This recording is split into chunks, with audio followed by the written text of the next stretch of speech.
ஓம் சாந்தி. B.K. Surajbhai அவர்களின் தாரணை வகுப்பு, ஜூலை 17, 2024.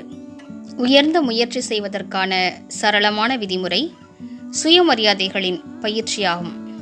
அவற்றை அனுபவம் செய்வதாகும். உங்களது முன்னிலையில் சில விதிமுறைகளை வைக்கின்றோம்.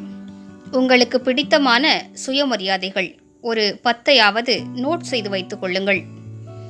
தந்தை கொடுத்திருக்கக்கூடிய சுயமரியாதைகளின் பட்டியல் நீளமானது. ஆனால் எந்த சுயமரியாதை நமக்கு பிடித்தமானதாக இருக்கிறதோ அதுவே அதிகமான தாக்கத்தை ஏற்படுத்தக்கூடியதாகும். சிலருக்கு நான் ஒரு மகான் ஆத்மா என்ற சுயமரியாதை பிடிக்கிறது. சிலரையோ நான் வெற்றி ரத்தினம் என்பது கவர்ந்தெழுக்கிறது. சிலரோ நான் மாஸ்டர் சர்வசக்திவான் என்று பயிற்சி செய்வதில் ஆனந்தமடைகிறார்கள். சிலருக்கோ நான் இஷ்ட தெய்வம் என்று நினைப்பதில் மிகுந்த மகிழ்ச்சி ஏற்படுகிறது. இவற்றிலிருந்து ஏதாவது 3 நீங்கள் எடுத்துக்கொள்ளுங்கள். ஒரு உதாரணத்திற்கு, கோவில்களில் வழிபடக்கூடிய இஷ்ட தெய்வம் நானாவேன் என்ற சுயமரியாதையை நீங்கள் எடுத்துக்கொள்கிறீர்கள் என்றால், இதனை முதலில் மனதில் நன்றாக ஏற்றுக்கொள்ளுங்கள். அடுத்த உதாரணம், நான் இந்த படைப்பில் மிக உயர்ந்த ஆத்மா ஆவேன். இதனை மனதில் ஏற்றுக்கொள்ளுங்கள். எந்த அளவிற்கு ஆழமாக இந்த விஷயத்தை ஏற்றுக்கொள்வீர்களோ அந்த அளவிற்கு உங்களது மனநிலை மிக உயர்ந்ததாக இருக்கும். ஏனென்றால் எந்த விஷயத்தை நாம் மீண்டும் மீண்டும் சிந்திப்போமோ, பிறருக்கும் கூறுவோமோ, அந்த ஒவ்வொரு எண்ணத்தினாலும் சக்தி வெளிப்படுகிறது. அழகான எண்ணங்களால், நேர்மறையான எண்ணங்களால் அழகான நேர்மறையான அதிர்வலைகள் பரவுகின்றன. தூய எண்ணங்களால் தூய்மையின் சக்தி பரவுகிறது. சக்தி வாய்ந்த எண்ணங்களால் சக்தி வாய்ந்த அதிர்வலைகள் பரவுகின்றன.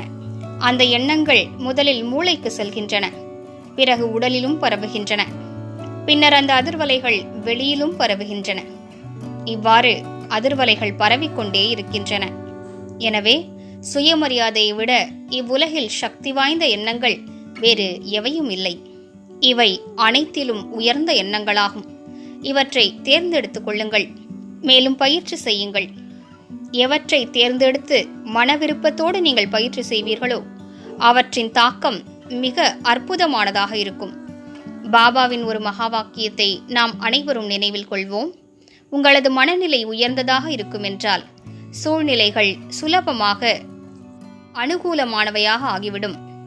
அந்த உயர்ந்த மனநிலையை உருவாக்குவதற்கு சுயமரியாதை பயிற்சி அவசியமானதாகும். எனவே நாம் சுயமரியாதை பயிற்சியினை அதிகரிப்போம். நான் ஒரு ஆத்மா என்று பயிற்சி செய்வது தொடக்கமாகும். ஆனால் நான் எப்படிப்பட்ட ஆத்மா, இதனை சிந்திப்பதுதான் சுயமரியாதையாகும். தனக்குத்தானே மதிப்பளிப்பது, தனது உண்மைத்தன்மையை கண்டறிவது.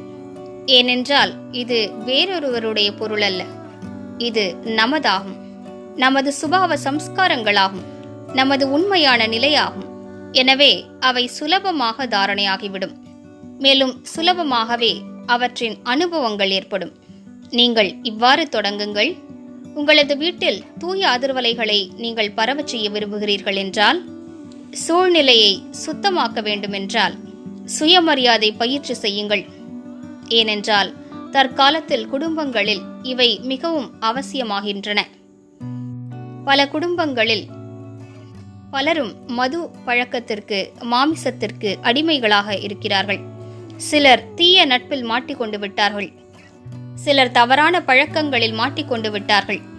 இப்படிப்பட்ட சூழலில் நீங்கள் உங்களது குடும்பத்தில் தூய்மையான சூழலை உருவாக்க விரும்புகிறீர்கள் என்றால், நான் பரம தூய்மையான ஆத்மா என்ற திடமான எண்ணத்தை உருவாக்குங்கள். அல்லது நான் தூய்மை தன்மையின் தேவியாவேன் என்று சுயமரியாதை பயிற்சி செய்யுங்கள். இந்த எண்ணத்தினை முழு நாளிலும் பல முறைகள் பயிற்சி செய்யுங்கள். சுற்றியுள்ள அதிர்வலைகள் தூய்மையாகிக் கொண்டே செல்லும். சிலருக்கு வீணான எண்ணங்கள் ஓடுகின்றன என்றால், இந்த சுயமரியாதையினை ஒரு நாளில் பல முறைகள் பயிற்சி செய்யுங்கள். கூடுமென்றால் 1000 முறைகள் கூட பயிற்சி செய்யுங்கள். அப்போது வீணான எண்ணங்கள் காணாமல் போய்விடும். 108 முறைகள் கூட பயிற்சி செய்யலாம். 1 மணி நேரத்திற்கு 2 முறைகள் பயிற்சி செய்வது என்றும் நீங்கள் திட்டமிடலாம். மிக அழகான அனுபவங்கள் ஏற்படும். சுயமரியாதை பயிற்சி என்பது நமது வீணான எண்ணங்களை அழித்துவிடும், நம்மை உயர்ந்த ஆன்மீக சொரூபத்திலும் நிலைக்கச் செய்துவிடும். பாபா கூறியிருக்கக்கூடிய ஒரு மகா வாக்கியத்தை நினைவில் வைப்போம். யார் சுயமரியாதையில் நிலைத்திருக்கிறார்களோ அவர்கள் பின்னால் மரியாதை என்பது நிழல் போல பின்தொடர்கிறது. எனவே உங்களுக்கு யாருமே எதிர்ப்பு தெரிவிக்க மாட்டார்கள், உங்களுக்கு மரியாதை கொடுப்பார்கள்.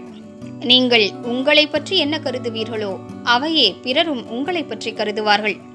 நான் மிகுந்த துக்கத்தில் இருக்கிறேன், நான் மிகவும் பலவீனமாக இருக்கிறேன் என்று நீங்களே நினைத்து கொண்டிருந்தால் பிறரும் உங்களை அவ்வாறே பார்ப்பார்கள். எனவே சுயமரியாதையின் பயிற்சியினால் சூழலை உயர்ந்ததாக ஆக்குங்கள். சுயமரியாதை பயிற்சியினால் உங்களது சித்தத்தை ஒருமுகப்படுத்துங்கள். அப்போது யோகமும் மிக நல்லதாக ஆகிவிடும், வாழ்க்கையை வாழ்வதற்கான சுகம் கிடைக்கும். ஓம் சாந்தி.